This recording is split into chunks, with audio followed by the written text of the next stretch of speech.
മട്ടാഞ്ചേരി സ്വദേശിയായ വയോധികയെ virtual arrest ചെയ്തതായി ഭീഷണിപ്പെടുത്തിയ ശേഷം 2,88,10,000 രൂപ തട്ടിയെടുത്ത കേസിൽ 5-ാം പ്രതിയെ മട്ടാഞ്ചേരി പോലീസ് അറസ്റ്റ് ചെയ്തു.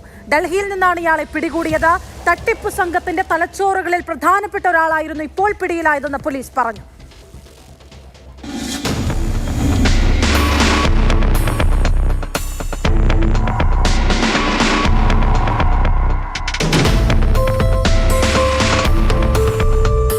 വെർച്വൽ അറസ്റ്റിലാക്കിയെന്ന് ഭയപ്പെടുത്തിയാണ് മലയാളികൾ ഉൾപ്പെടുന്ന സംഘം 3 കോടിയോളം രൂപ അടിച്ചുമാറ്റിയത്. കേസിൽ മുംബൈ, ദില്ലി, മലപ്പുറം സ്വദേശികൾ നേരത്തെ അറസ്റ്റിലായിരുന്നു.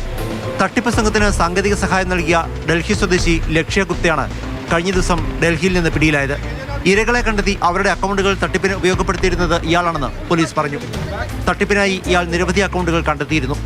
അക്കൗണ്ടിൽ വരുന്ന തുക തട്ടിപ്പുകാരുടെ വ്യത്യസ്ത അക്കൗണ്ടുകളിലേക്ക് കൈമാറ്റം ചെയ്തിരുന്നതും ലക്ഷ്യ ഗുപ്തയാണെന്ന് പോലീസ് പറഞ്ഞു. 24 വയസ്സ് മാത്രമേ ഇയാൾക്ക് പ്രായമുള്ളൂ. മട്ടാഞ്ചേരി പോലീസ് ഇൻസ്പെക്ടർ കെ ഷിബിന്റെ നേതൃത്വത്തിലായിരുന്നു അന്വേഷണം. ഇൻസ്പെക്ടർ ജിമ്മി ജോസിന്റെ നേതൃത്വത്തിലുള്ള അന്വേഷണ സംഘമാണ് ഡൽഹിയിലെത്തി പ്രതിയെ പിടികൂടിയത്.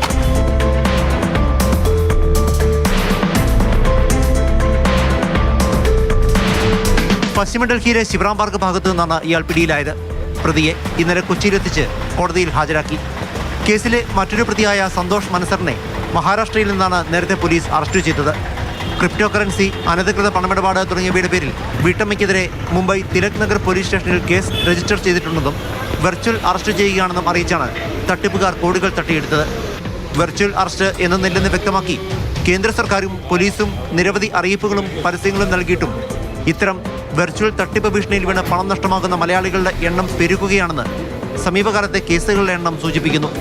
അപൂർവം കേസുകളിൽ മാത്രമാണ് പോലീസിന്റെ ഇടപെടലോടെ പണമിടപാട് തടഞ്ഞ് പണം തിരികെ കൊടുക്കാൻ കഴിയുന്നത്.